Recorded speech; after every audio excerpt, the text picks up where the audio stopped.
Right now, my hair looks like a bunch of curly fries, all just kind Mm. of sitting on top of my They do head. that. They do got that good golden color though. Those are some good looking curly fries. It is a nice color, very nice golden. I would eat my hair. I would eat my hair. I'd take a rain check on that one. I don't know if I'd eat your hair. I'd eat my hair.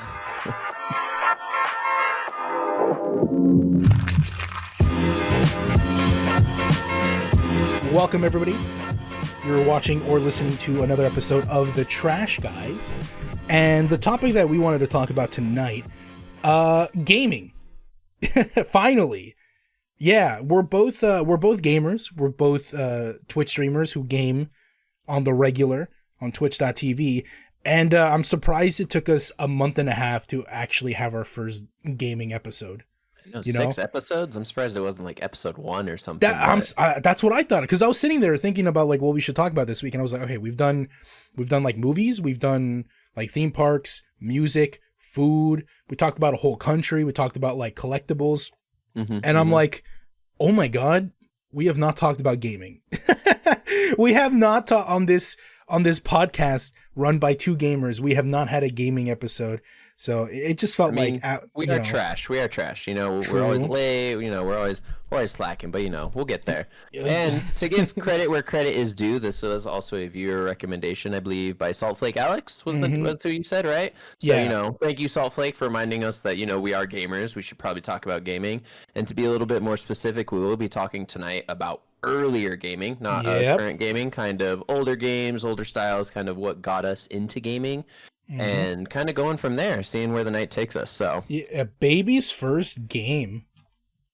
I started gaming, heck, I want to say when I was like 4 or 5 years old, playing, the Nintendo 64. That was the one that had like the M-shaped controller, right? Yeah, the one that like had the plastic joystick. And so when the first Mario Party came out and they had those mini games where you had to rotate it really quickly, it gave a lot of people blisters. And it was so bad.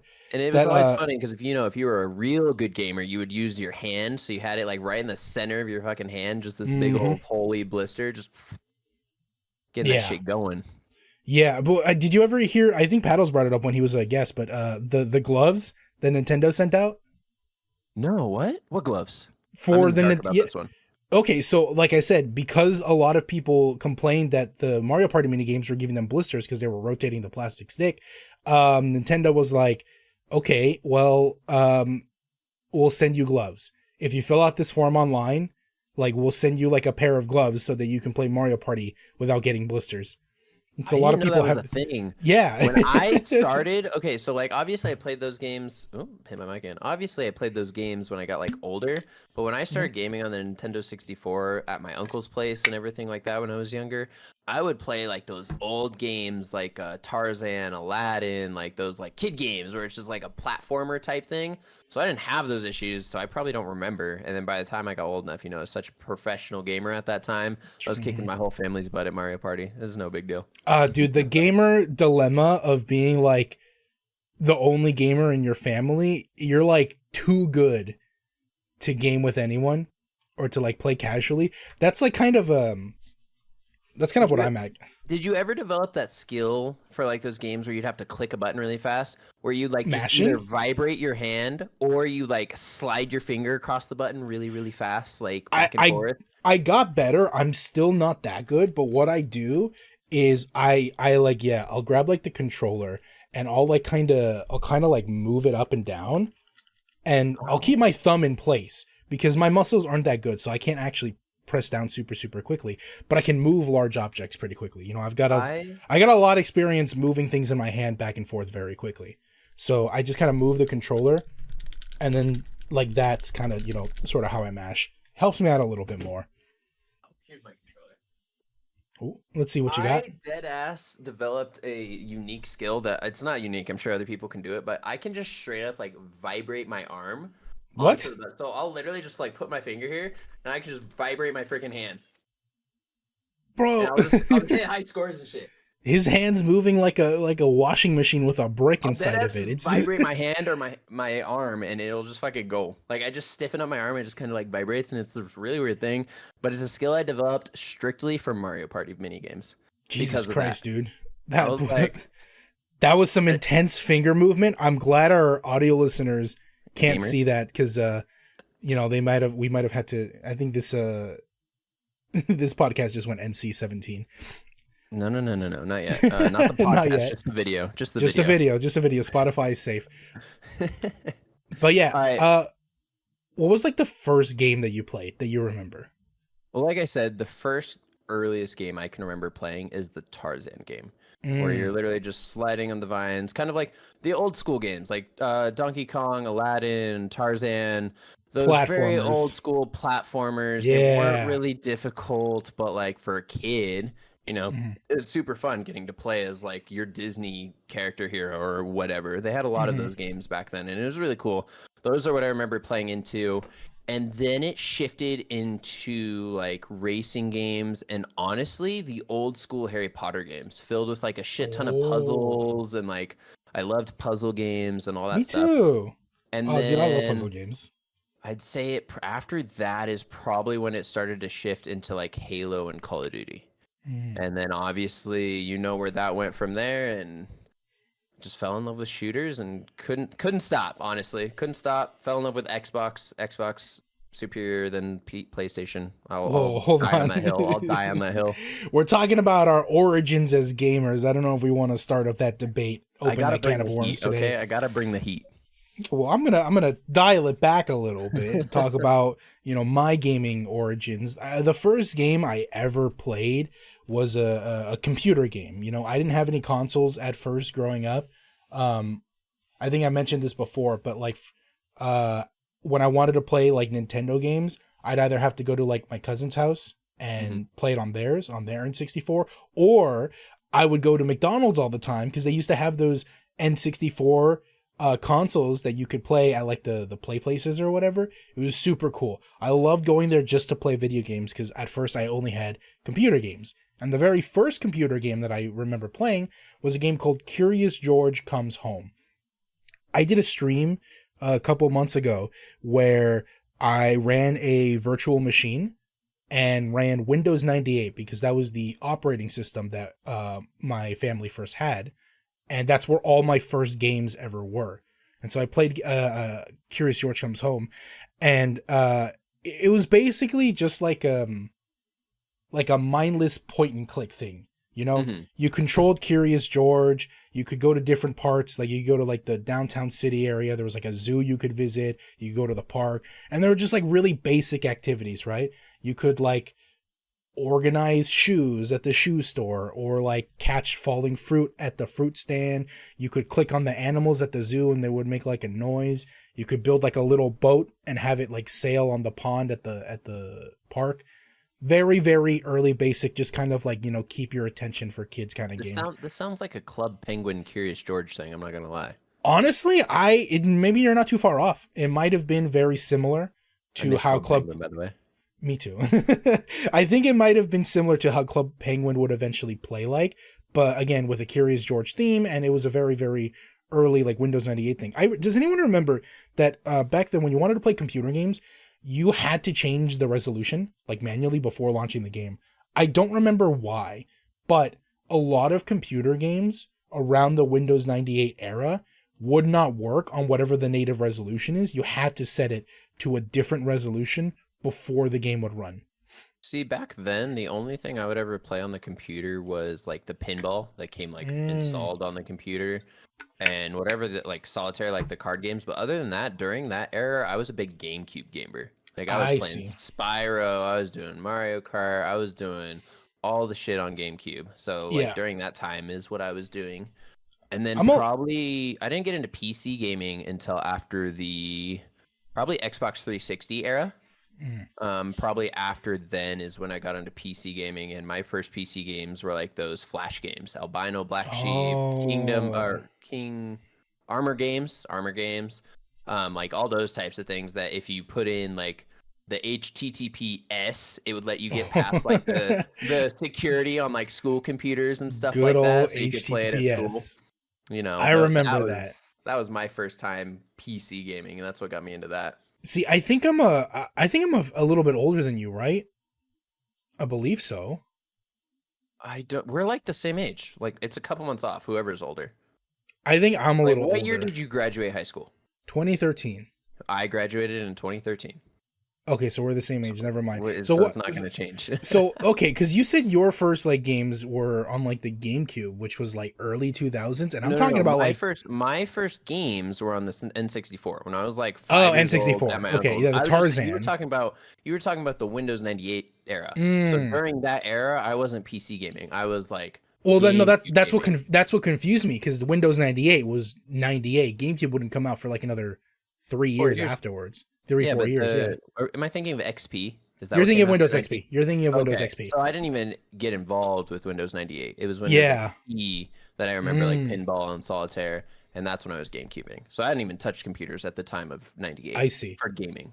Yeah, I started on PC for gaming. Again, it was a bunch of like old school computer games like the Curious George. I also played a lot of Humongous Entertainment games. If you guys remember those, Freddy Fish, Putt Putt, Spy Fox, those type of games. It's all from that same. Do a barrel roll. Yeah, well, no, that's Star Fox. That's Nintendo. Damn it. I'm talking about. God, I'm talking fucking about up right now. Spy Fox. It's What the fuck is complete, Spy Fox? Exactly. It was a very like kind of early learning video game company, and it was like Curious George, where it's basically just stimulus for kids. It's like dope for kids, right? If you've ever played a Freddy Fish game on those old like Windows PCs, you'll note that literally everything is clickable. Everything in frame, in the background and the foreground is clickable, and there's some kind of animation or sound or like music that plays or whatever. It's literally the ultimate point and click. It's to distract you. And God damn it, it worked. I would play those Freddy Fish games for so long, just clicking everything over and over again. And those games were short, right? When I played through it on that retro stream that I mentioned earlier, I did play through one of the Freddy Fish games and I beat it in like an hour. But back then I would play that game for weeks because I just get distracted, as a kid, clicking all the colorful things on the screen and just having that like kind of stimulate my kid brain. But it was a lot of that on the PC for me. What else did I play on the PC growing up? Curious George, Humongous Entertainment, Putt Putt. I think that was mostly, yeah, that was more or less like, I played like a bunch of math and puzzle games too. I played the one they'd have you play in school. It was like the math space game. You were the little green guy and you'd have to like do math problems and get through the levels. It was on the same computers that you played the Oregon Trail. You were in the computer lab playing the Oregon Trail or the math game. I fucking can't remember. If someone in chat can help me out here, I would love to know the name. Those words make me smile so much. Computer lab. Dude, I fucking love the computer lab in elementary school. Math Blaster is the one you're thinking of. I know what game that is, but that wasn't the math game that we played in my computer lab. I played another one because we had I don't know if that was like PC or Mac. We had Mac computers in my school's computer lab. So we played Number Maze Challenge, which I was so fucking good at, dude. Oh my God. I was a math whiz as a kid. Like nowadays, I'm a dumbass college dropout who streams on Twitch.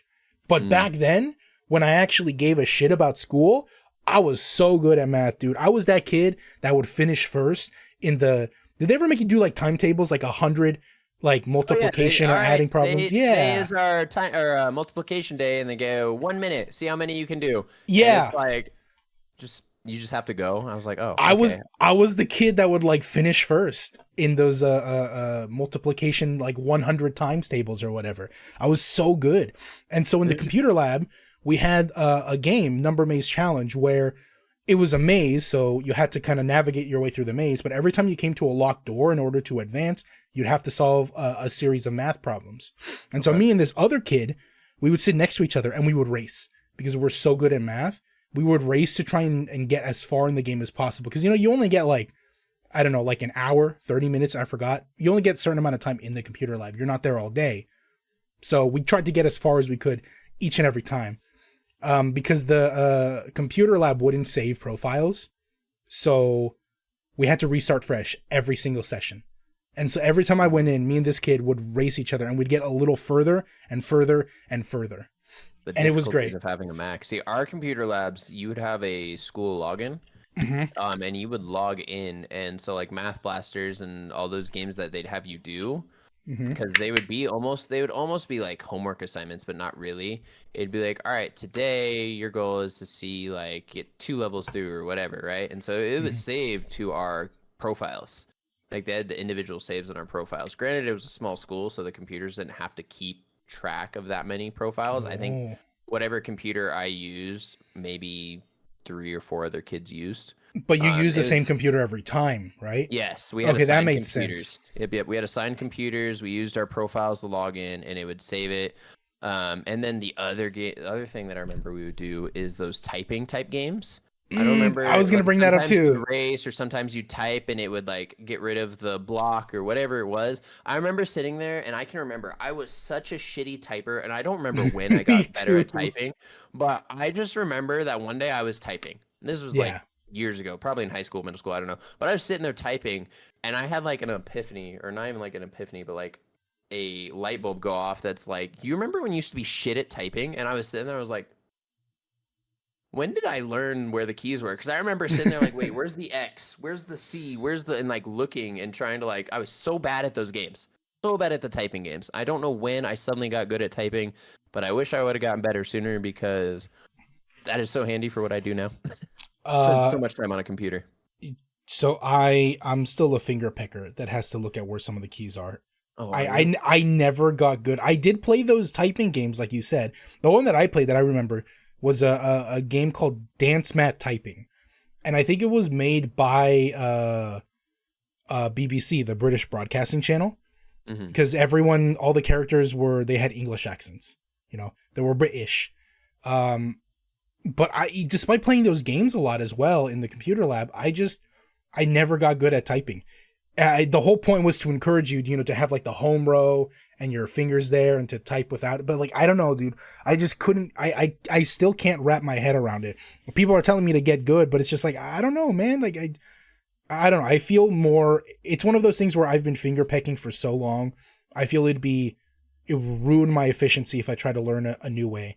I mean, I'm sure eventually I get good, but I'm at a point in life where I don't want to commit to like a year of struggling to type just to maybe get a little bit better. But it is what it is. Yeah, at one point it just kind of, you are where you're at, and I mean, if you're not doing anything that requires like a lot of typing or things like that, most games now are all use voice comms for the most part. So it's not something that most people really get into. Some people just have that ability, and some people don't. I don't even know if they still do those types of games like in school, or those types of things like typing games and the math games on the computer. Like, I have no idea what the fuck they do in school nowadays. Yeah, like, because technology is so different that I feel like every kid just gets an iPad. Like, oh, here's your iPad. Take it home. Do your work. Do whatever. I was going to say, I'm like, my sister in middle school had like a Chromebook, like a whole laptop Chromebook, like lent to her, like by the school, that she could just carry around with her and bring home to do homework and do school activities on there. So I have no idea if that type of computer lab still exists, or if it's like, what kind of computers they have now. Imagine they have like gaming computers. That'd be so sick. I would love to go to school. I would be pissed. I'd be pissed. Well, actually, so funny story actually about that. I never got to do or like finish this project, but I want to say like 2 years ago, a year ago, something like that, a buddy of mine had reached out, and he works for school. He's actually a teacher now, but he worked just as a member of the school. I don't remember exactly what he does, if he did like the after school program or what, but he worked for the school, and he reached out to me around the holidays. He's like, hey, we want for the holidays to give we want to give like 10 kids computers, like gaming computers. Ooh. Right? I was like, okay, cool. What's your budget? They told me what the budget was. I just remember it was like astronomically low. And I was like, yeah, like not crazy, but like the budget they gave me was for the computers, for all peripherals, like everything. They were trying to like give them a monitor, give them a computer, mouse, keyboard. And I was like, okay, well, if they're going to hear, they're either going to need speakers or headset. And granted, you can get some cheap things on that. But I was like, I already know what these kids are going to want to play. They're going to want to play Fortnite. They're going to do like all these things. Minecraft. If you're going to want to give, and I was like, okay, you're gonna need something at least at this level, like to make sure that they're covered for whatever these are like middle school kids. Oh yeah. Like I was like, okay, so we need to at least cover these bases. Obviously, I'm not cheaping out on the power supply or like the CPU or things like that, or where I can't. And I like got so close to the budget, but with the peripherals and stuff like that, I remember it going over. And they were like, it went over not too much. I think it went over like maybe 250 total per That's computer. not too bad. Oh, per No, computer. like- Wait a minute. Well, like that's what I'm saying is like Yeah. 250 per computer, because they gave me a budget per computer. It wasn't like an Mhm. overall budget. I see. It was like 150 to 250. So it wasn't too bad compared to what I was expecting after they gave it to me. So unfortunately, we couldn't go through. But I thought that was really cool. I was like, Mhm. you know, that's really awesome. I'm really sad we couldn't make it work. But at the Yeah. time, it was also when all the prices were spiking up because it Oh, was so like right. like 2 years ago? Yeah. It was like 2 years ago Oh. around the holidays. So like right when everything was going up, so I wasn't finding deals. I wasn't getting like the shit that I'm normally able to find. I was like, You fuck. you could probably, like, if you were to do that today, I think you'd be able to get everything within budget, because prices have gone down a lot in like the computer market. Mm-hmm. Oh, I just bought a new CPU for like 300, and I think like about a year and a half ago it was going for like 600, 500 at least, if not more. So I know a lot of like 2 terabyte M2 drives that you put straight into your motherboard. I've seen a lot of those for about $100 or less, which is insane for 2 terabytes. It's wild. So there's just $100 or less for 2 terabytes. yes, I'm Were not they joking. solid states or hard drives? Solid state SSDs, SSD M2 and VMEs, 2 terabytes. There are Oh, that's like fucking crazy. yeah, no. When I got my, what is it? I think my M.2 is it's either a terabyte or 500 gig, and it was like $150, like somewhere in that range. Damn, it's pretty good. I thought that was expensive. I wish I could have gotten it for 100 or less. It's a great time to build a computer right now. So if there's anybody out there listening that wants to get into PC gaming, or maybe you want to build a computer for some kid in your life and introduce them to the magic of being a gamer, now's a great time because prices are dropping. They're very, very low, and who knows if they might rise again. They probably will. It's hard to predict that kind of stuff. But I want to go back to like the whole like computer gaming thing, kind of, because we did talk about like some of our earlier experiences both at home and in the school's computer lab.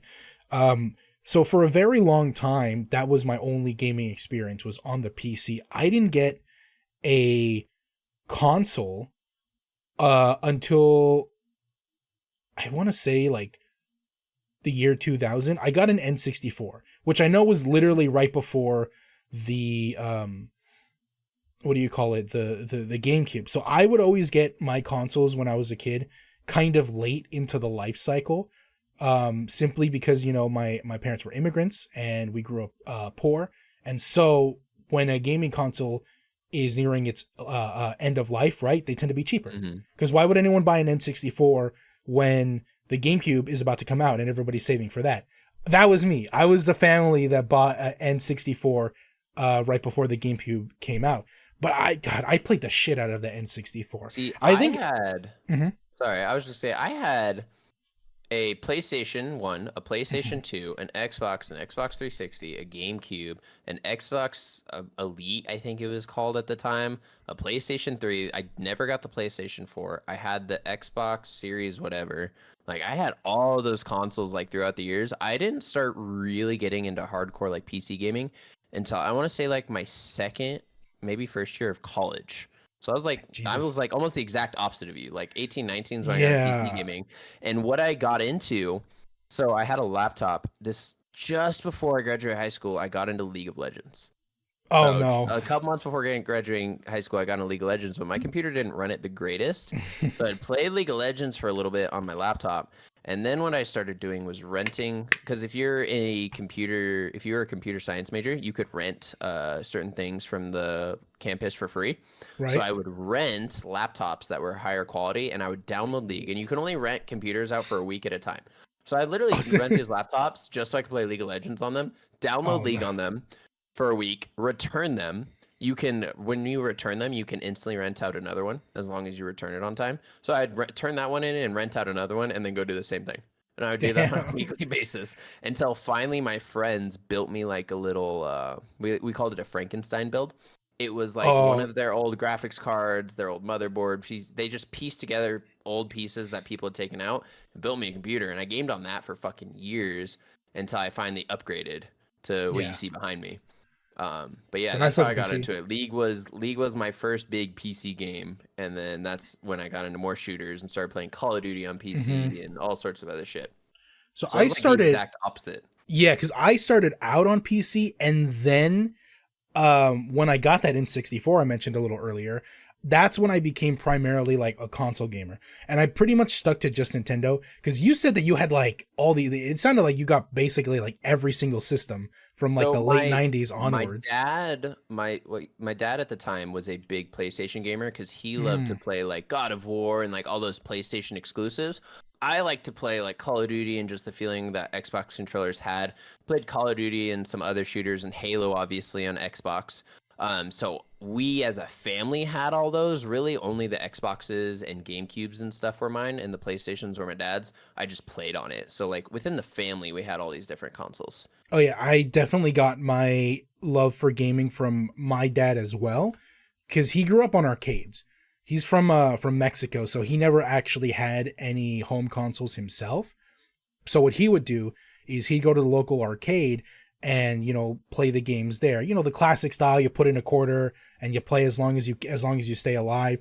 His games were like things like Pac-Man. I think that was like his bread and butter. He was a huge Pac-Man fan, and the only reason he eventually agreed to buy the N64 is because he found out that there was a Namco collection game for the N64 that included Pac-Man. So he was like, Hmm. all right, you know what, son? We'll buy you that N64. He buys N64. He lets me pick out one game, right? I picked up Pokemon Stadium. That was my first N64 game.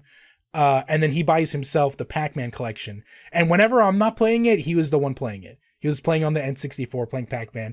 I also think I got my gamer rage from him, because I distinctly remember a couple years like down the road, he's playing Pac-Man and he's about to beat like his high score, Hmm. and he loses, and he breaks the controller. He like snaps off the stick like in his anger, and I'm like watching him, and I'm just like, I'm so terrified, because I'm like, what did you do, Dad? Our controller. He just looks at me, looks at the broken controller in his hand, is just like, so how about that GameCube? And that's when we upgraded. That's when we upgraded, but it was great. That's one way to upgrade. That's how I Hmm. upgrade. I got my parents to upgrade one of my phones. I had a old ass flip phone for the longest time until finally I fucking just snapped it in half. I was like, Mom, I broke my Oh, phone. see, my mom broke my phone, Ooh, so they had to you get a got new lucky. one. Well, kind of. I mean, she threw it out the car window because she Well, I was mean, mad. hey, you get a free phone and you weren't the one that broke it. I mean, come on now. Exactly. That's why, which is like, it's just so dumb. Like, I won't get into too much details because the story isn't that interesting, but just the TLDR is, my phone had run out of battery when I was hanging out with friends after school one day. Mhm. And so they were trying to call me to ask me like when I was coming home, and I didn't know because my phone was dead. And when I realized it was dead, I was like, oh shit, hey guys, can I borrow one of your phones? Let me call up my parents. And I told them like I was fine. I was like, you can come over whenever you're ready. Here's the address. They come to pick me up, and as soon as I get in the car, my mom starts giving me like a fucking earful about how like I'm not responsible with my phone and I don't deserve a phone and all that. And I'm just like, I'm sorry, like my phone battery died. Like, I'll be more careful. And she's like, give me your phone. And I was thinking that she was going to like ground me from using my cell phone. I was like, all right, here you go. No, she grabs my phone. And we're on the highway at this point, by the way. She rolls down the window and she just throws my phone out the window. It just, I don't know, man. It's on the side of the freeway at some point, just an old broken Disintegrated. phone. Just gone. Yeah, the funniest thing though is that like after she threw it out and got her anger out, my dad was driving. He's been quiet the whole time. He's just like, he needs a phone, right? Because I was in high school. It's like we need to be able to call him. And my mom just doesn't say anything. I think she realized that she fucked up. I'm like, wow, cool. What a punishment. You break my old phone and I get to upgrade to a newer, better, faster one. Yeah, sure. I learned my lesson for sure. It was great. We'll get back on topic, but just to kind of throw in some about that, Mm-hmm. I just had to. We lived in a small town, so I just had to follow the rule of be back home before the street lights, like before it gets dark. You know, street lights and all that. That was what I just had to follow. As long as I was back, they didn't give a fuck, which was nice. Yeah, growing up, I was gonna say growing up in SoCal is the opposite of that because we have like a lot of interconnected cities because of like highways and stuff like that. So you could hang out with friends, you know, miles and miles away on the regular as long as you have a transportation. So I could never just do that. Be like, oh yeah, just walk back home or whatever. That was never an option. Yeah. Well, taking it back to gaming really fast. You talked about, we had both talked about our dads and gamers being gamers and stuff like that. Let me just tell you, to anyone listening, watching, whatever, if you are younger and a older generation person, boomers, whatever you want to call them, an older generation person wants to play you in an old school fighting game on an old school console, do not take it. Do not accept that challenge. They will kick your ass left, right, and sideways, and you will not know what hit you. They remember every single Mortal Kombat combo from the Super Nintendo that they could possibly remember on their top 5 favorite characters, and you don't even know how to fucking do a fireball, okay? Like, don't do it. I'm telling you right now, save yourself the embarrassment. Kick their ass on a different game. Do not take them on in a fighting game. I don't know what it is. They just are fucking professionals at it. I don't understand. I've never understood it. It's absolutely crazy.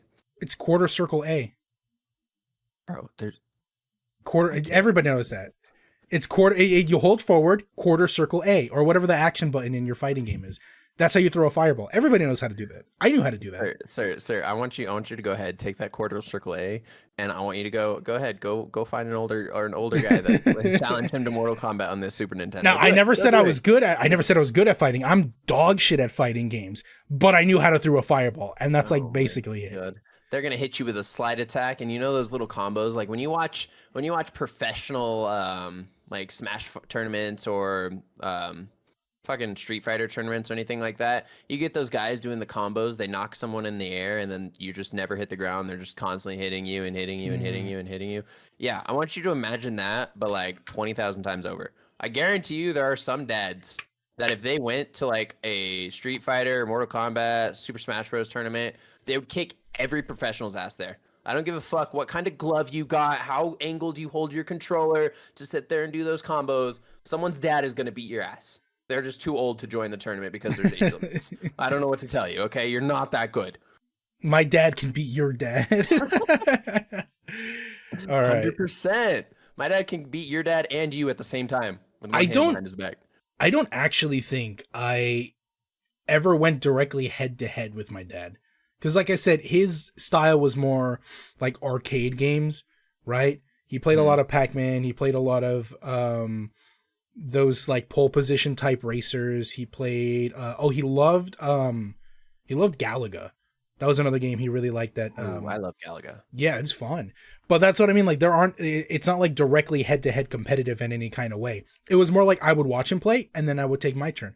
I guess the only competition there would be trying to get like a high score, but I never cared about, even back then, I was never about like trying to win. I was just about trying to have fun. I was like, I'm just happy to be here. What types of games in those old school arcade games, do you guys ever have an Atari? We had an Atari at one point and got to play a bunch of those old school. Like that was cool because it came installed with some of those really classic arcade games like on it. And so I'd play like those. There's like the circus game, you know, Pong, fucking Galaga, those types of things. And I remember playing that. That was fun. I loved the Atari. I don't think my dad ever had an Atari. Like I said, he would go to the arcade. That's where he'd get his gaming, and it was the arcade. And it wasn't until he was an adult and he came to the States and then he had me where he was in a position financially to even be able to buy me like the consoles in the first place. Because like I said, my gaming was on a computer first because they bought a computer for their work. You know, they had a lot of computer related tasks to get done. But when they were done, that's when I would go and sit at the computer and play my Curious George Freddy Fish games. And then eventually we got the N64. Someone earlier mentioned, I believe it was Jen, Elmo's Letter Adventure. And I've been waiting to bring it up. I fucking love that game. Was that the one on the Game Boy Color? No, Or that no, was the that was the N64. It was an N64 game. Gotcha. There was this Elmo game that I used to play. I think it was Oscar's Grouchland. It was something about going into Grouchland or the Trash World or something. It was on the The Nintendo Trash Color. World. Yeah, it was Mm. cool. But it was on like the Nintendo Color, and I remember I had like this cool little purple see-through Nintendo Color, Oh, you and had that one too, I yeah, think? and I had the light and the Oh, little magnifying lens so that when you're in the car, you can still get the light and play when you're in the like nighttime car ride. Yeah. yeah. I Yeah. had the purple see-through controller for the N64. And when my parents eventually got me a Game Boy Color, I also got the purple see-through one, but I think I broke it like almost immediately. So we returned it. We went back to the Best Buy we bought it at, and we told them it was broken out of the box. And so they exchanged it for a different one. But they didn't have any more of the purple one. So what I got, there was like a special edition Game Boy that was out around the time, because this is around the release of Pokemon Gold and Silver. And it had this it was like a silver Game Boy, and it had like a picture of Pikachu and Pichu on the left and right side of the screens. And the little red power light was on Pikachu's cheek. It was so cute. It was so good. That's cute. So I actually think I got an upgrade. I think I got lucky and I got an upgrade for that. That is pretty cool. I like that. Mhm. Talking, Go for it. I was gonna say, talking about handhelds. What handhelds like did you have? So I had a Nintendo SD, that like little square folding one, the Game Boy Color. I think I got the DS, and I got what was like the more rectangular one? Because I know the DS was the one that folded, and it was Yeah. like, and it was right before the 3DS. Was it the Nintendo Advance? Advance Nintendo? What was that one handheld called? Before the DS, it would be the Advance, the original model of the Advance. Yeah, the Advance. Okay, so those are what I went through, and I think on every single one, all I ever played was Pokemon. That's Pokemon her. or the Elmo's game on the GameCube Color. I don't remember playing Nintendo any other handhelds. games. Yeah, Nintendo handhelds pre-Switch were 100% like Pokemon game machines. So I mentioned that I got a Game Boy Color, but this was after my like PC gaming era. Oh, But I actually had a lot of experience on a Game Boy before even getting one of my own. And I might have told this story before, but I used to play Game Boy, specifically Tetris, off of some rich old dude's Game Boy, not my own. Because what my parents would do before they got their like management jobs, when I was very, very young, again, still playing like Freddy Fish, Curious George at the time, they would go clean houses for rich people. I know it's like pretty stereotypical Mexican stuff, but I mean, like, it was extra money, and they would do it on the weekends aside from their regular jobs. But because we were poor, they couldn't afford a babysitter. So they would bring me. They would just bring me along to go to these rich people houses that they would clean. And obviously I needed something to entertain myself. And there was one house in particular where the old guy was a gamer. It was kind of like my dad, where he had played like arcade stuff, because I remember seeing posters of like the pixel ghosts from like Galaga and stuff like that as well. And in his bathroom, instead of like magazines and stuff, you know how when you take shits, you read magazines? He had a Game Boy Color. He had a Game Boy Color in his bathroom. And so I would sit on the toilet of this like rich dude's house, and I would play Tetris on his Game Boy Color. Mostly because like, I don't think he ever did. I don't think he ever did. So I definitely broke his high score, and he's like, "Who the fuck?" I mean, I did get really good at Tetris. I did get really, really good. But it was just really funny because I only played Tetris. I don't know if he had other games. He probably did, but maybe he didn't keep the other games in the bathroom. And obviously, I'm not going to go like rummaging through too much. I feel like I was already kind of pushing a line, pushing the boundary, playing someone else's Game Boy Color. But I figured it was fine as long as I took care of it and didn't break it. I would just play Tetris, and I'd play a lot of it. I got really good at Tetris for like a kid, I feel. And that's kind of like, that's technically my first like handheld game was Tetris, but on someone else's Game Boy Color. Eventually, when I would get my first Game Boy, it was Pokemon Silver. Pokemon Silver was my first Game Boy Color game, my first handheld game, just one of my first non-PC games in general. And yeah, like you said, I pretty much had a Pokemon game for almost every single. No, yeah, I had a Pokemon game for every single handheld that I ever had, just because it was the only way to play Pokemon. While we're on the at the topic time. of handhelds and Pokemon, what was your favorite handheld Pokemon game from any gen? Oh God. And I actually let's not go any gen because I don't want any of the like newer ones. Let's start at like let's cut it off at like Gen 7. This one's a tough one. I already know which one I'm going with. I loved this one. I think I'm gonna say Gen 3. But because, which one? Like what do you mean? Which game? So they were all colored, right? You had Ruby, you had Emerald, you had Gold, you had Silver. Like, so which game? Oh, Ruby Sapphire. Okay. Yeah, I didn't play Emerald until like years later, but that's fine. I'm just glad we're in the same gen because I'm going with Emerald. Emerald is my favorite. Like, you can get fucking Groudon, Rayquaza, fucking Kyogre, and I don't know why. Just the whole making up to the top of the mountain and getting that cool animation when Rayquaza flies in. Like the classic animations for like when you fly or swim, it's just like a little ball. It's just like not really actually any type of animation. I just like it. Very classic, very lovable. Yeah, I like Gen 3 because I think it was the first gen where I kind of started figuring out what I was doing. Because I played Gen 2 and I loved it. But I remember I was still like a kid. Pokemon Silver, like I just said, was my very first like handheld console game. And so I feel like I didn't even know what to do. You know, I didn't know how to leave the house when I first started. I could be wrong, but was Gen 3 the first gen to go color? Or was it Gen 2? Because wasn't Gen 2 still It was black and Gen white? 2. No, Gen 2 was the first one to go color. Gen 2 was? Okay. Generation 1 was on the original Game Boy, which was still black and white. Gen 2 was on the Game Boy Color, which had color. Okay. No, but what I was trying to say is like I was such a Pokemon and video game noob in general when I was younger. When I got Pokemon Silver, the first day that I played, I did not leave my house, like my in-game house, because I did not know how. You know, I was looking for like a door. So if you've never played like an old school Pokemon game, when you're inside of a building, the way you exit is there's like a doormat or like a rug, and you're supposed to go step on it and press down. But here's the thing, guy. We didn't have doormats growing up. I didn't have a doormat. So I didn't know that people place mats like by their door on the inside and outside of their door. I didn't fucking know that. So I spent hours inside the starter house because you start the game inside your house. I'm looking for like a door. Okay, I see the staircase. I'm going up and down between the two levels of the house, but I'm like, is there a window that I have to jump out of? Right? Maybe I was gonna a say, door. I was gonna say, did you get stuck on the second floor? Did you not know how to leave your bedroom? No, I saw the stairs because those very clearly looked like stairs. I was then looking for a front door or something, and I couldn't figure it out. I had to get, again, my dad, the gamer, to figure it out, and even he took like a good 20 minutes before I realized, oh wait, this like rectangle here, this is a doormat.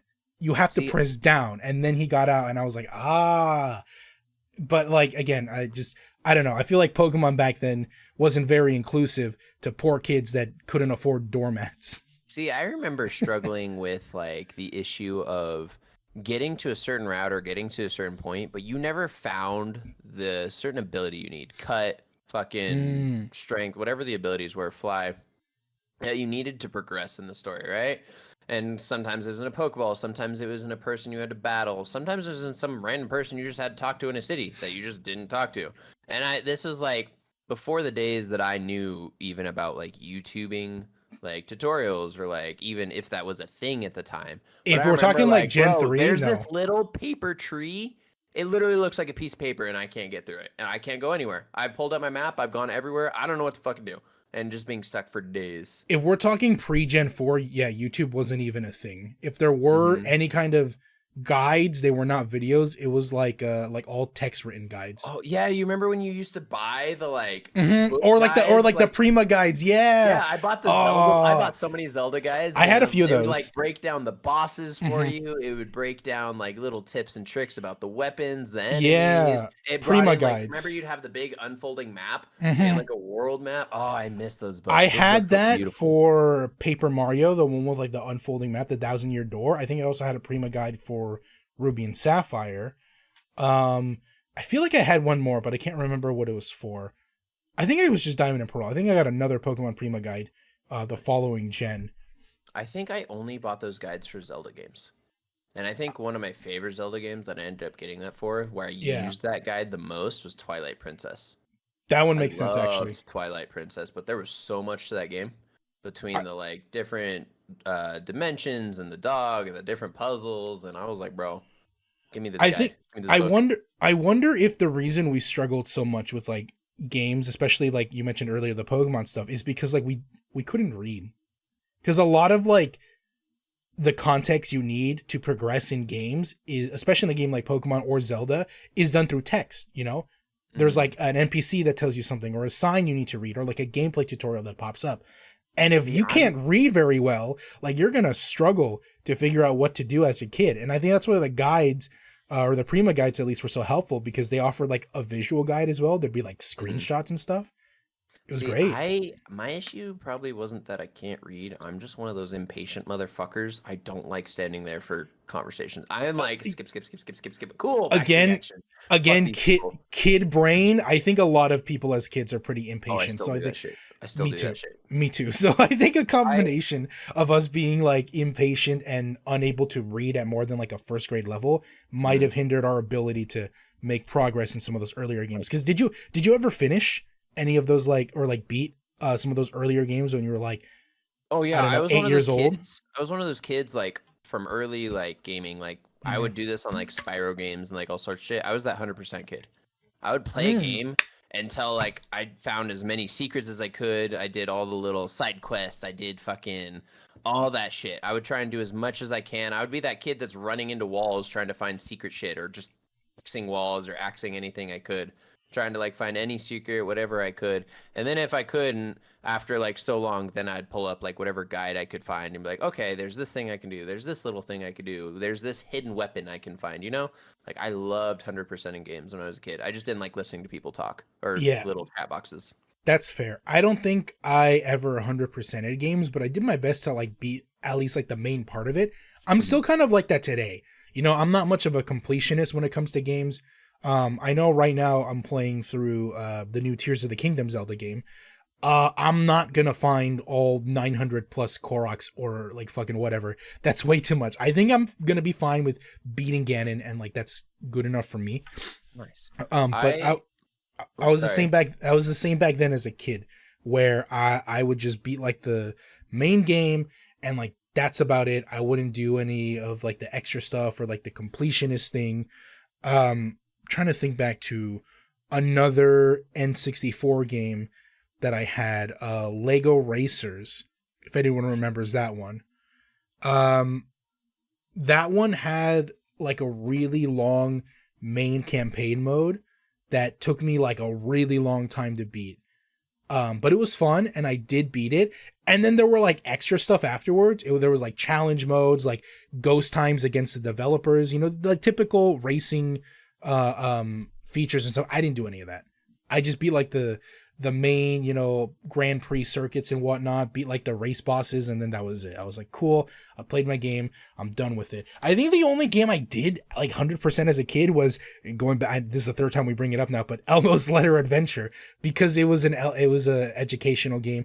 It's literally just the whole game is like find the letter L, and Mhm. that's it. So you just go through. There's like different levels. There's like a underwater level, a space level, I feel there's like one like a corn maze, and you just look for the letter, and that's it. It's super easy. I feel like a lot of those really old games were really solid about putting in like game percentages along the way. It's like Mm, it would show you the different levels and then underneath it it'd be like 78% complete. Even though you like beat it, it's like, yeah, "Oh, you missed a star here." Like on those platformer type games, it'd be like, "Oh, right. you have 2 out of 3 stars," or "Oh, you missed this letter," or whatever it is, even though you got like through the level, right? And it's like, "Okay, you're this close to beating this." And it was like very good about telling you.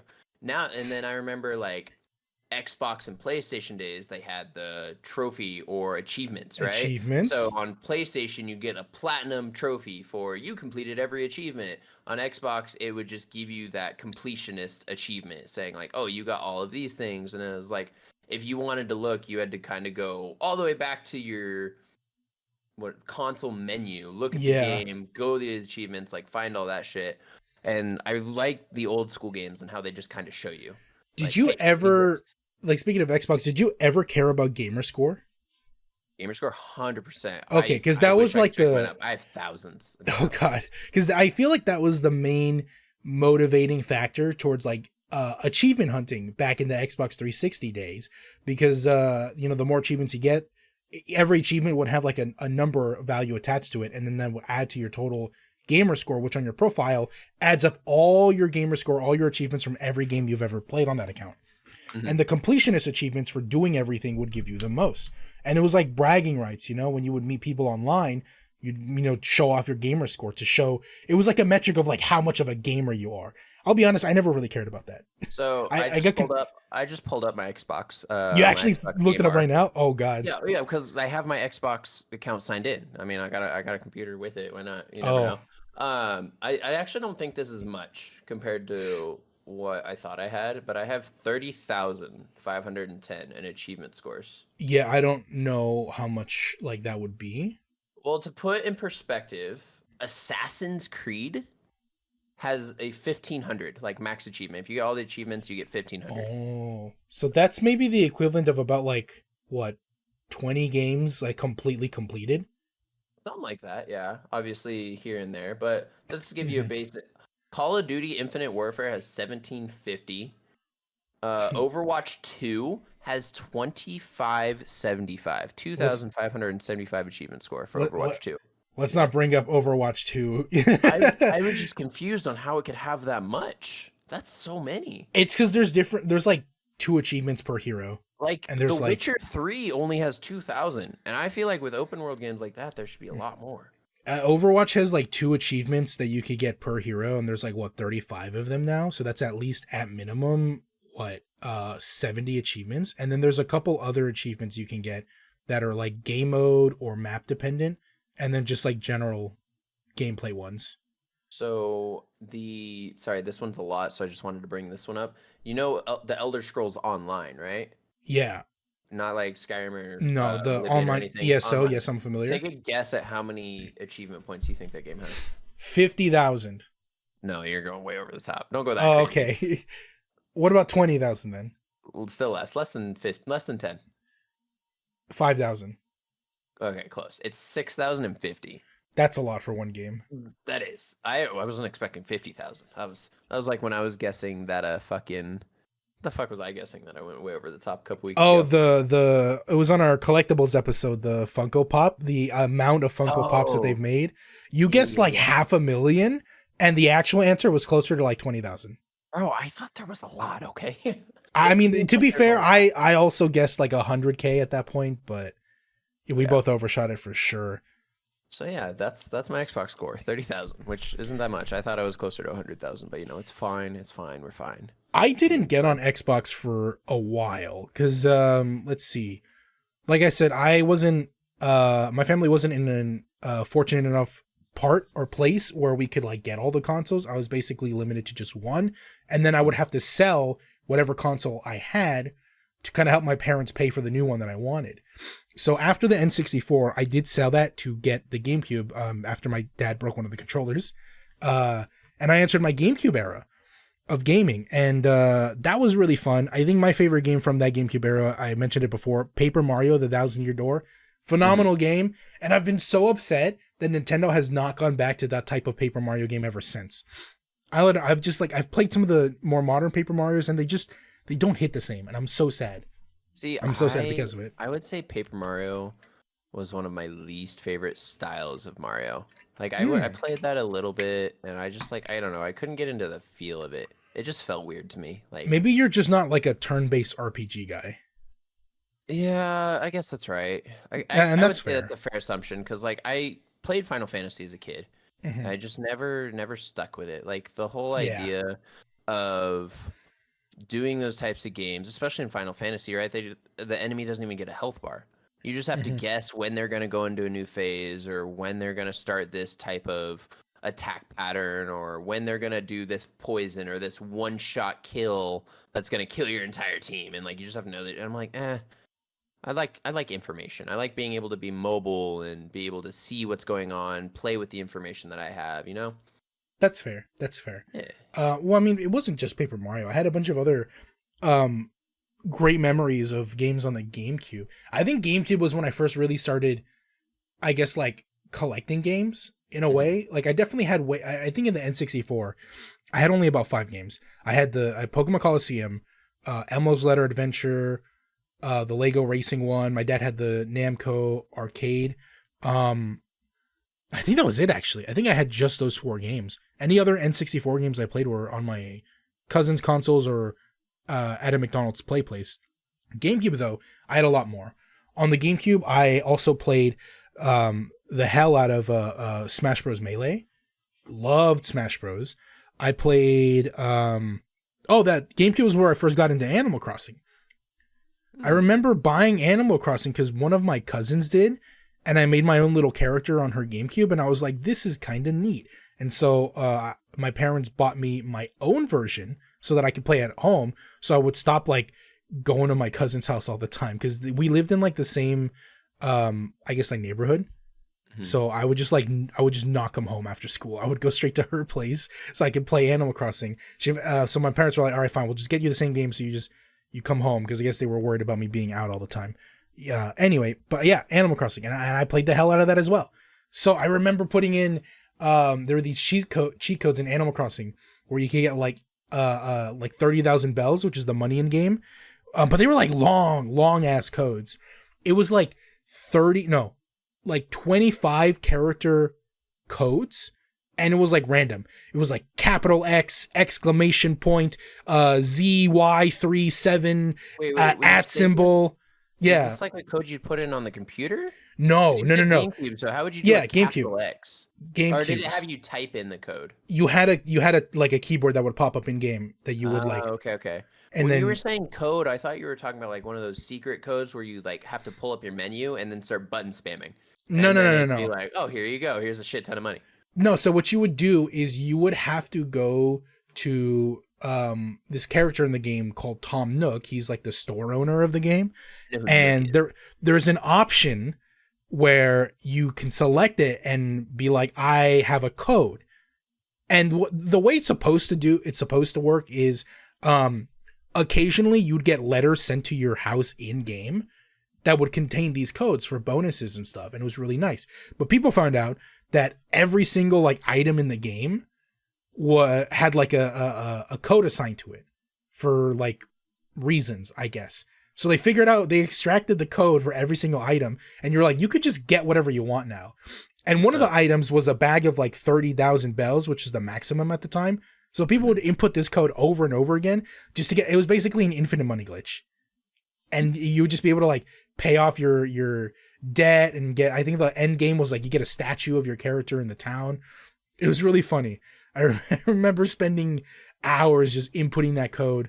And what I did was I would make other characters so I could get all 4 statues, because you could have up to 4 accounts on the same game. It was a lot of fun. I remember spending my time just code after code. I actually remembered the code for a while.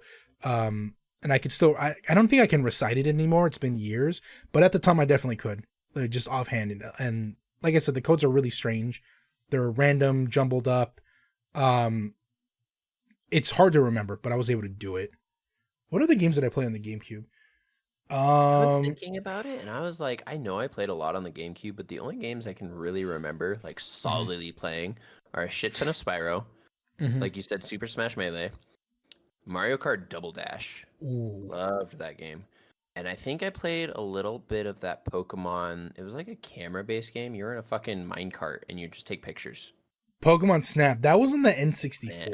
Was that the N64? Yes. I just remember the little joystick and having to move it around. I love Pokemon Snap. I don't think I remember any game on GameCube. There's one, but I can't remember what it was. But other than that actually used, you remember that camera joystick? That little yellow one off to the side? Right. That like never got used. You always just used the main joystick and then the buttons. Yeah, I never used that little camera joystick. There was one game I remember I used it on, but I can't remember for the life of me what that game is. I feel like the C-stick on the GameCube was just like the camera control for a lot of games. Because I know Melee, for example, if you pause the game, you enter like a camera mode, and you could use that C-stick to sort of like rotate the camera if you want to take like screenshots and stuff, which was I always mean, a for like main gameplay though, like they didn't have anything where you had to like move around and like you had to turn with your camera. A lot of it would just kind of turn like as you went around a corner, or like the games were designed right to just automatically give new camera angles at certain points. You never I had see, to I see. like now in shooters, right? You or in old school shooters on Xbox, PlayStation, any shooter really, you have your camera joystick, you have your movement joystick, and then if you want to do stuff, normally you take your finger off of one or the other to crouch, melee, reload, whatever it is, right? Switch weapons. So like you have to do that mobility. On the other ones, you just always had your fingers on the button, especially on GameCube. I And then you see, had I the see. little Z button. Love the Z button for switching people in double dash. It always bothered me that there was like just you had the two shoulder buttons on the GameCube controller, and then just the right side had the Z button. They didn't have like the two like dual trigger that like the other controllers had. It was always really weird. Nintendo's always been a little bit weird about like their controllers. I remember how clunky those things felt, but yet they still felt so good. Those Oh no, triggers, they're the GameCube controller still feels really nice. Like even today. the amount of I think I have, movement in them is crazy because it's not just like a little lever; it's a full-on Yeah, like it's a spring-loaded spring. button. So in and out. Have, Oh my shit! original Busting out the GameCube controllers. You know, I still have it. Oh, nice. I had to sell my GameCube. I sold my GameCube. Like I said, I would sell my prior console to get the new one. I sold my GameCube to get I think an Xbox actually. But I still kept the controller because my parents got me a Wii one year, and I was like, all right, I'll keep the controller because you know they had the backwards compatibility for GameCube. So I was like, I don't need the GameCube anymore. But yeah, this is the controller, and this is what you're talking about. Let me see if I can give you guys some controller ASMR. So you can hear that. That's the spring-loaded triggers. Sorry, you the gotta left say and that right for triggers. ASMR podcast. Come on now. And then just here's the control stick. I love that the GameCube controller had like the angular circles, like the octagon or whatever. I love that like 8-directional octagon feel. I don't like the smooth. Each diagonal, each side. Like I love that. It's so nice, yeah. Oh, it's so great. I love the GameCube controller. Like top 3 controller for me. One thing I just thought about while we were talking about old school, like GameCubes and things like that. Do you remember, or did you ever go with to the store with your parents, mainly Walmart, just so you could go to the game aisle, hop on a console, and just sit there and play whatever the fuck they had on it? Oh yeah, absolutely. Oh, I miss those days. I miss those days. They don't have those anymore. Right? They don't have like game kiosks like in the store. Yeah. I feel so sorry for kids. I remember one time I was going and I wasn't gaming. It was when I got older. Well, they still had it.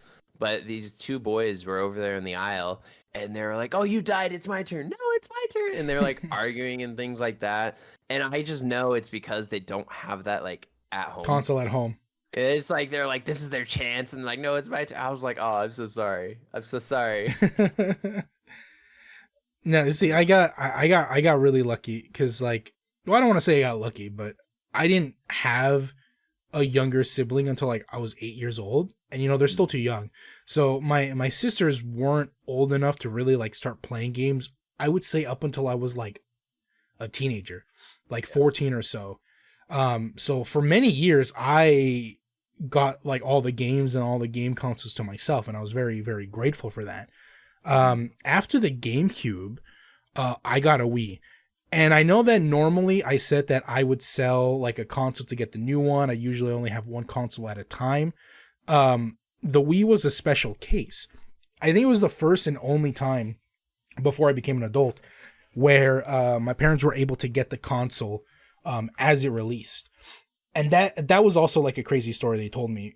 So it was like 2006, right? The Wii had been announced and it released like the holiday season. So it was the hot item of the year. It was what every kid wanted. Every kid wanted a Wii for Christmas of 2006. And so they were sold out everywhere. It was like nearly impossible to grab one because as soon as they would arrive, whatever consoles the employees didn't keep for themselves would be snatched up instantly. So you just couldn't find one. So I don't know what my parents were originally planning to do, but they went to the mall one day, right? They were Christmas shopping for like other people. And I think they figured, you know, there was a GameStop in the mall. They figured, why not? Let's just stop by and ask about it. And when they went, the employee there was like, we just got a shipment of them like an hour ago. There's like 2 left. And my parents weren't expecting to buy a Wii U, so they didn't have like the money on hand. So my mom waited at the store while my dad ran back to the car to go to his bank so he can like take the cash out. Because they did a lot of like cash transactions back in the day. And so he had to grab the cash and try to get back. By the time they got back, someone had bought one of the 2 remaining Wiis. So there was only one left. So they literally got like the last one that was available that day. And yeah, I was a really lucky kid that year. I remember, I'll never forget, at Christmas 2006, we had stayed at my uncle's house for Christmas that year. And it was just like out of a movie, you know. He had like a 2-story house. So Christmas morning, I'm running down the stairs, excited to see what presents were waiting for me under the Christmas tree. And my parents fucking love to do this thing where they put the box in like a bigger box so that I can't tell what it is. They're those parents. And so they put the Wii U box inside like a coffee machine box, right? And so I opened it and it's like a coffee machine and I'm like, thanks, you know? I'm 11 years old. I'm like, I think it's too early to drink coffee, but cool. Hey, thanks, mom and dad. that kid who got an avocado. An avocado. Well, I was trying to be like nice about it, you know. They would always do that. They would like just a little side note. One year they gifted me like an iPod Touch. They put that box inside a perfume box, like a cologne box. I was just like, but it was like a low quality perfume. I was like, all right, well, thanks. I'll smell good at least. But yeah, they told me to open the coffee box and a Wii was inside. I was so fucking happy. And the cool thing is they had told my uncle who we were staying at that year that they got the Wii. So his present to me was another Wii game. So I got, Wii came included with Wii Sports. He got me, I believe it was Monkey Ball Banana Blitz. So I got to start my Christmas day with a brand new Nintendo Wii and not 1, but 2 games for the Wii. I was so happy. That's probably the best Christmas I think I had ever had. I spent my time on a lot of Wii bowling. Mm-hmm. A lot of Wii bowling. Yeah, I think I definitely got my first Wii Christmas as well. Don't remember year or anything like that. What I do remember is I never really had to share any of my consoles as a kid because I have 2 younger sisters, but they didn't really game. They didn't play the consoles and shooters and like all that stuff that I played. So I always had the console to myself. The only person I ever fought with or had to fight with was my dad on his PlayStation. But when we got the Wii, I remember it was always like, oh, your sisters want to play, yada, yada, yada. But luckily I had backup. But I remember very strictly Christmas morning, we opened it. Cool. It was like a family gift almost. Like the family wanted the Wii. So we hooked it up. We're playing it. My mom's very big on like, make sure you put your wrist strap on, yada, yada, yada. Okay. And then it was her turn. And she's going to bowl. She has the wrist strap on, but she doesn't like have it like tightened. Oh no. She just fucking threw the wrist strap on. Oh no. And I remember she was yelling at us. And she luckily she hit her eggnog first. So she was behind the coffee table, which was probably like shin height, knee height. Yeah. Nothing too crazy. But it slipped, hit the eggnog table. The eggnog went flying all over the TV. And then the remote, like, because of how it hit like the top, like, barrier or like trim of the TV. Didn't actually like break the TV. Oh, but okay. I just remember her being like, do not tell your father, yada, yada, yada, all this stuff. Because it was one of those old TVs, like at this time, they didn't have flat screens and LEDs and stuff like that. Right. It was like a fat TV. The giant ones. It had a fat speaker underneath of it. And I remember those. It was like a giant triangle. And they were fucking heavy as shit. Right. In the ass. You couldn't just replace the screen. Like you had to get a whole ass TV. And she was just, I remember we gave her so much shit. We're like, put your wrist strap on, Mom. Yeah. No, I can't. That's why they included the wrist strap first, was to prevent things like that. And then people never took it seriously. It was until they broke their TVs. And then at that point it's too late. Like GG's, you know. Sorry, I have to call out someone in the chat real quick. Talking about consoles we received during Christmas does count as gaming. Okay, we're talking about anything gaming, sir or ma'am. Okay, we don't need your attitude right now, Ninja over in your chat giving us some sass. Okay. What were we talking about? Gaming. Yes. Now I've lost track. Sorry, I had to call it out. You know, when I see the sass, you know, we can't just let him get away with that. I do that all the time. I don't really care, to be honest. I'll let them say what they want to say. But anyways, yeah, I think overall, what would you say is your favorite singular game of all time to play that you've played? Brother, that's a hard question you're asking. Out You of gotta pick. all You gotta pick one. my years of gaming, all the different One. consoles I've had, all the different games that I've played, oh, that is so hard. I'm gonna go with Don't say League of like Legends. no. As Okay. much as I love so many different games that I've played over the years and the different styles of games, I'm gonna have to go with Call of Duty Modern Warfare 2. Okay. That game was just so much fun. Could play it for hours. Fucking the movement just felt so nice. Like I feel like it was so ahead of its time in the Call of Duty era.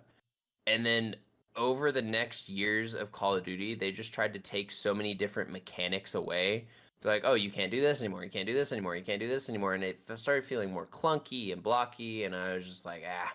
Call of Duty Modern Warfare 2 was just like, to me, the peak of Call of Duty. I loved it so much. Aside from, like, I can't take away from, like, Black Ops and that line because obviously zombies fucking slaps. Ms. Can't go wrong Zombies. with zombies.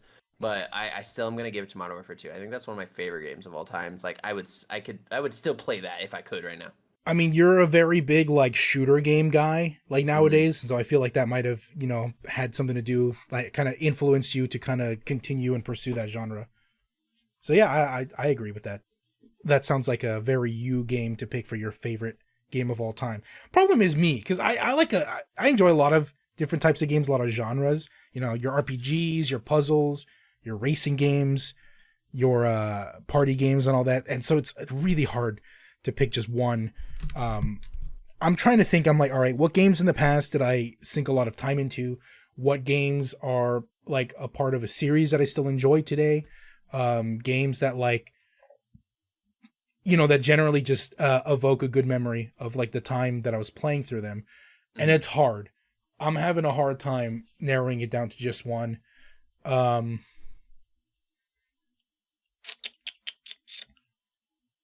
Someone cue the Jeopardy music real quick. Yeah. This is so. Can I give you like a top three? I will accept a top 3. Okay. I will accept that. Well, for one of them, one of my top three is going to be Tetris. Tetris was technically the first like non-PC game that I ever played. Because like I said, I played it off of some old rich dude's Game Boy. It wasn't even my own. This was at a time where I only had like really basic children's point and click games on the PC. And so I think that made me really want to get more into console gaming, which was a huge chunk of my life afterwards. I still love Tetris to this day. Love playing it, every now and again. And I just generally like puzzles. I like puzzle games, and I like doing puzzles in games. I've been having a lot of fun doing all the shrines, all the puzzles in Zelda. In Genshin, there's so many puzzles to do for extra chests, and I do all of them because I fucking love puzzles. Just puzzles are great. And I think a lot of that was, that influence came directly from Tetris. My second of my top 3 games of all time.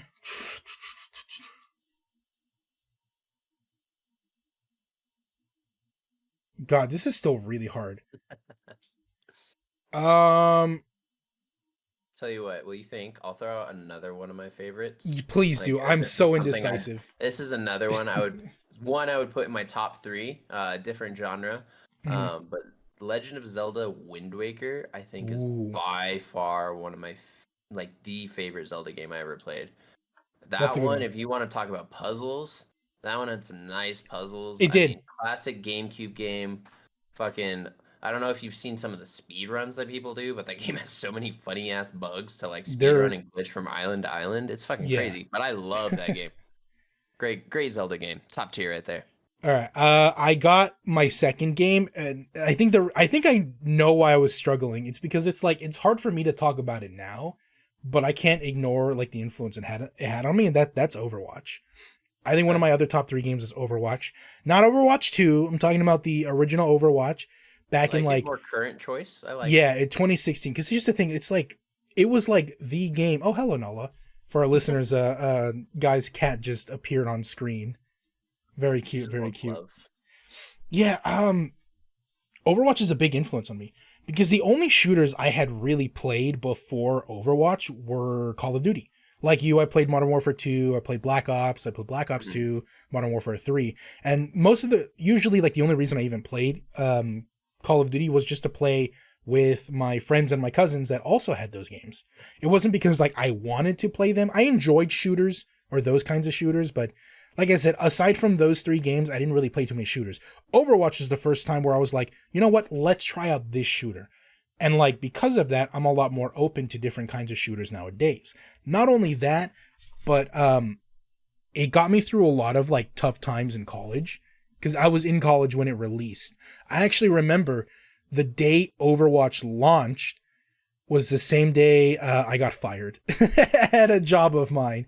Hey, it gave you plenty of time to play. Well, yeah, because, okay, so I guess just to do a quick story, my college was going to do a like Overwatch launch event. You know, they were going to have like a Taco Bell food truck, and there were going to be people from Mountain Dew there giving away like free Mountain Dew, you know, typical like fucking gamer food and gamer drink. Yeah, 100%. And they were going to have like a stage with PCs set up with Overwatch installed so people could go in and play like 6v6 on stage with each other. It was super cool. But I had to work that night. And so I was going to miss out on it while my roommates go and have fun. I was so upset. I was like, well, it is what it is. I got to work. So I go to work, and for reasons that I'll skip for now because I don't want this to be too long, but they had decided to fire me that day. And so I go in, and I remember my coworker being confused because she's like, I was supposed to go home like right now when you came in, but they extended me till closing. Do you have any idea why? And I'm just like, nah, I don't know. I guess we're both closing tonight. And then and this lady from HR comes in like 30 minutes later, along with this like really big scary dude, right? Who says he's from distribution. I think they just brought him along to intimidate me in case I like refuse to be fired or whatever. Were you a threatening person? No. Do I look like a threatening person? Look at me right now. Like at the time. Look at me in the eyes. Do I look like a dangerous, threatening person that would put people in danger? I'm petting a cat. That's weird. Yeah, I don't think so. I don't think I'm a dangerous guy. But they brought along this big buff dude anyway. And here's the thing, like I wasn't like much of I guess a fighter. So when they told me that I was basically being fired, I was upset. But at the same time, the only thing I was thinking in my head was like Overwatch. I was like, wait a minute, I don't have to work anymore. Fuck this job. I can always get another. It was like a minimum wage bullshit job anyway. I can always get another one. So I was just like, I basically ignored the big scary dude. I'm like, all right, just give me the paper. I'll fucking sign it. Here's my badge, my uniform, which is just like a hat and apron. I was like, all right, cool. I'm out of here. I'll never be back. See you guys later. And I race home. I remember I'm like, before I start my car, I'm calling up like on my phone. I'm calling up the boys, my roommates. And I'm like, hey, yo boys, guess who just got fired? Wait for me. And so I meet up with my roommates and we just have a great time. Like the rest of the night just playing Overwatch. And after that, I go home and install it on my shitty laptop and I play the shit out of it. And just really great memories playing that game damn near every day. And I'm just really, really sad about the state of the game nowadays. But I can't deny that during that like 2016, 2019 era, it was a big part of my life and a big influence for me today. Nice. I'm down for that. I don't know. As for a third one, I don't know if there's really any that are like up there, super top 3. Like there are ones that I've played for a long time. Like I said, I started playing League of Legends like high school, college. So I played games for a long time, but I wouldn't really say it's like one of my favorite, you know, fucking brings the rage out of me, man. Brings it out. I don't know what to say. Valorant's fun and all. Overwatch is fun. I just play such a wide variety of games now. Right. That nothing ever really like super sticks.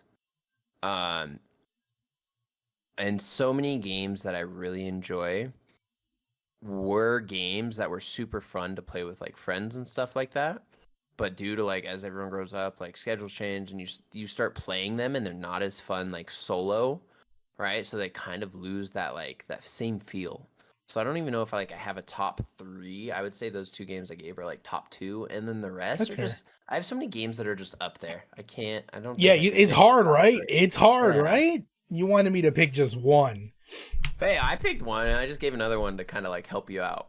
Like It is Monolith hard. Goose stands on top. I When can't you're a can't. boomer like me and you've played a lot of games through your life, it's hard to We're the just same settle age. down Shut to up. one.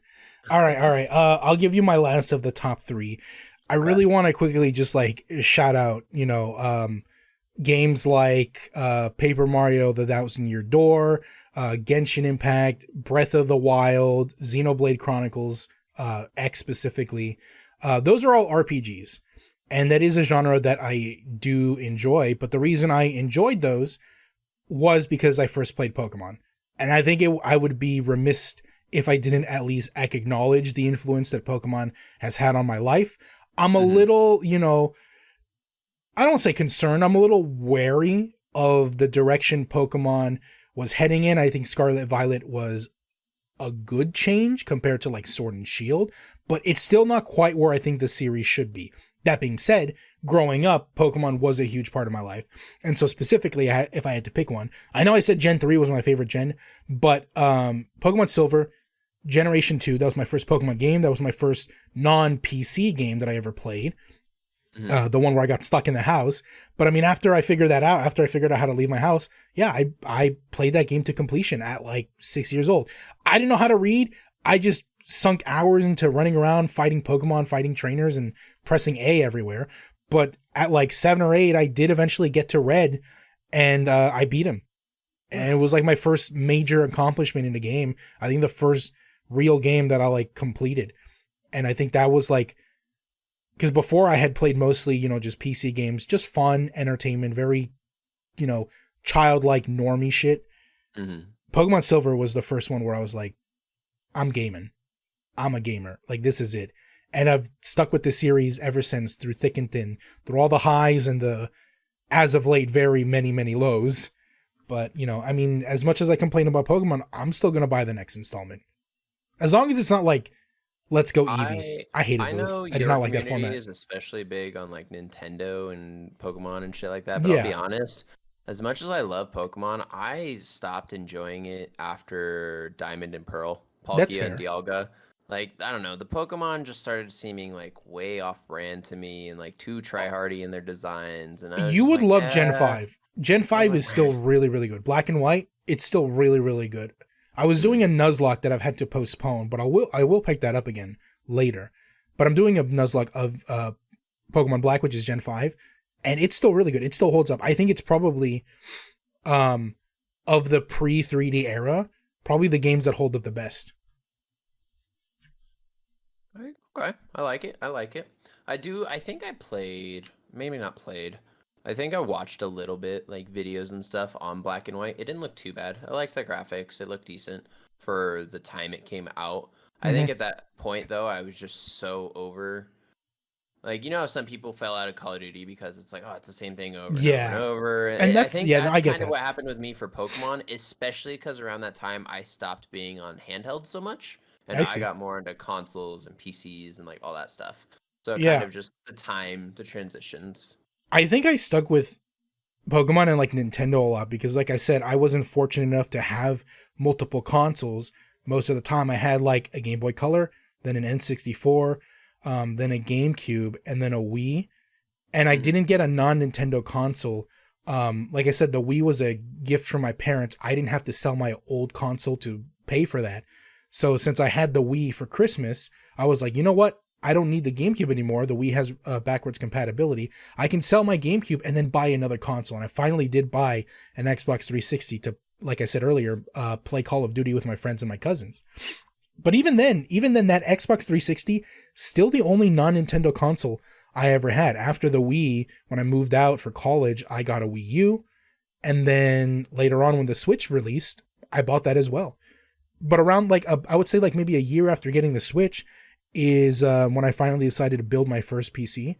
And even though I started as a PC gamer in my very very early young baby basura days, it wasn't until my mid 20s where I transitioned back to PC. I built my own PC and I've been pretty much gaming on just that and the Switch. I still don't have like a PS5 or an Xbox Series X, whatever the new one is. I don't either. My girlfriend has both the new gen consoles. I have an Xbox Elite sitting in the closet over here that hasn't been touched. The same one that comes with like a Kinect. You remember when they first started using like motion sensors, those types of things? Yeah, that's what I have sitting in a closet that hasn't been touched in fucking who knows how long.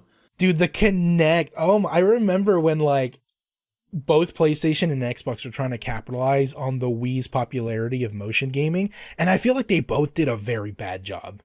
I think PlayStation Move was dumb. Their controller looked like a dildo. And then the Xbox Kinect wasn't that great either. I have a funny story about that. Because I will say though, they did some updates over like a year and a half from the first release of the Kinect, and it actually ended up being pretty decent. It wasn't too bad. It was pretty good at motion capture and things like that. The issue was with how the recording and like, you know how it never was off. People got pissed because they found out even when it was off, it was constantly recording both sound and video, and fucking that's kind of the end of the Kinect there. But so I know I also, I mean, I had a Kinect as well, but only by accident. Because like I said, I had sold my GameCube to get money for the Kinect, but I was still just like a 12, 13-year-old. I didn't have a job. So just the GameCube itself wasn't enough for an Xbox 360. So I told my parents, hey, just like we did before, here's the money from my old console. Can you, spot me the difference to buy the Xbox 360? It wasn't a gift like the Wii. I was going to pay for at least like half of it. And so they were like, okay, yeah, sure. We'll put in the rest. And I told them, I remember being very specific with them. I'm like, hey, by the way, there's two versions of the Xbox 360. There is like the regular one that has like 64 gigs of internal memory. And then there's one that comes with the Kinect. I'm like, don't get the Kinect. Do not buy the Kinect one. It only has like 4 gigs of internal memory. I would have to buy like an SD card or something on top of them. I'm like, I don't want to do that. I'm like, please don't get the Kinect version. Get the other one, the one that has the 64 gigs. And I was very adamant about that. And I remember my dad was like, yeah, okay, sure. Gotcha.